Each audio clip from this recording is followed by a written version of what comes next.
يحرص الناخب الوطني وليد الركراكي على تسجيل تداريب لاعبيه في المعسكر التدريبي الذي يخوضونه داخل مركب محمد السادس لكرة القدم بمدينة إسلا قبل السفر يوم الأحد المقبل نحو الديار الإيفوارية استعدادا للمشاركة في نهائيات كأس إفريقيا ببلاد الفيلا. ويروم الركراكي من خلال تسجيل الحصص التدريبية عبر تقنية الفيديو للوقوف على كل كبيرة وصغيرة تهم جاهزية لاعبيه، في الوقت الذي يستفيد محلل الأداء موسى الحبشي من التسجيلات قبل عرضها على الركراكي الذي يعود لمتابعتها رفقة مساعديه رشيد بن محمود ثم غريب أمزين. وعلمت المنتخب بأن تسجيل الحصص التدريبية للفريق الوطني يتم عبر سطح مبنى مركب محمد السادس لكرة القدم كي يتابع الركراكي فيما بعد طريقة تحرك لاعبيه في التداريب والمجهودات التي يبذلونها وتم التركيز خلال هذه الحصة التدريبية على مجموعة من الجوانب التكتيكية والتقنية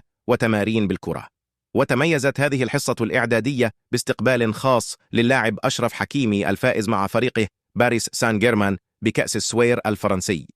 يشار إلى أن بعثة المنتخب الوطني ستتوجه يوم الأحد المقبل إلى مدينة سان بيدرو، حيث سيخوض أسود الأطلس أولى مباريات الدور الأول بالمجموعة السادسة التي تضم منتخبات